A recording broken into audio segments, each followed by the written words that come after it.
আলোচনা করতে গিয়ে আশ্বাস তো দূর, মিলেছিল ঘাড় ধাক্কা। কিন্তু হোয়াইট হাউস থেকে বিতাড়িত হয়েও ক্ষমা চেয়ে নিলেন জেলেনস্কি। মার্কিন কূটনীতিক স্টিভ উইটকফ একটি অনুষ্ঠানে গিয়ে জানান, ওভাল অফিসে যা হয়েছে সমস্ত কিছুর জন্য ক্ষমা চেয়ে চিঠি লিখেছিলেন ইউক্রেনের প্রেসিডেন্ট। তার এই পদক্ষেপ বেশ সুনজরেই দেখছে হোয়াইট হাউস, এমনটাই জানিয়েছেন স্টিভ। গত 28শে ফেব্রুয়ারি হোয়াইট হাউসে যান ইউক্রেনের প্রেসিডেন্ট জেলেনস্কি।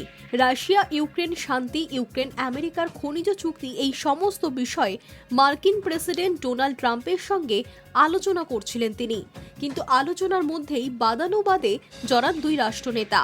তুমুল বচসার পর জেলেনস্কি ও তার প্রতিনিধি দলকে হোয়াইট হাউস ছাড়ার নির্দেশ দেন ট্রাম্প। তারপরেই মার্কিন প্রতিরক্ষা দপ্তর সূত্রে খবর পাওয়া যায়, ইউক্রেনের জন্য সমস্ত সামরিক সহায়তা বন্ধ করল আমেরিকা।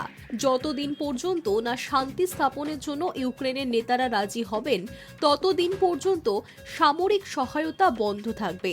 বিপদ দেখে তড়িঘড়ি ট্রাম্পকে চিঠি লেখেন জেলেনস্কি। মার্কিন কংগ্রেসের যৌথ অধিবেশনে সেই বার্তা পড়ে শোনান ট্রাম্প।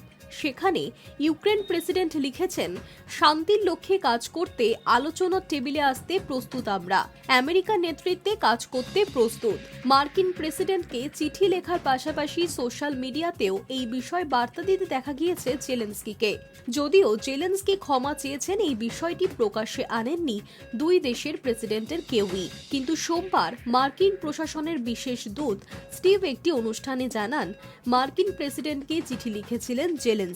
ওভাল অফিসে যা হয়েছে তার জন্য ক্ষমা চেয়েছেন তিনি। আমার মনে হয় এই পদক্ষেপ খুবই গুরুত্বপূর্ণ। ইউক্রেন এবং অন্যান্য ইউরোপীয় দেশগুলির সঙ্গে আমাদের প্রতিনিধিরা এই বিষয় নিয়ে আলোচনা করছেন। তবে প্রশ্ন উঠছে, ক্ষমা চাওয়ার বিষয়টি আগেই প্রকাশ্যে আনা হলো না কেন? তাহলে কি ক্ষমা চেয়ে আলাদা কোনো চিঠি লিখেছেন জেলেনস্কি? তবে ইউক্রেনের প্রেসিডেন্ট ক্ষমা চাওয়ার পরেই সে দেশের আধিকারিকদের সঙ্গে আলোচনায় বসতে চলেছে আমেরিকা। মঙ্গলবার সৌদি আরবে দুই পক্ষের বৈঠক হবে বলে সূত্রের খবর। Hi News network.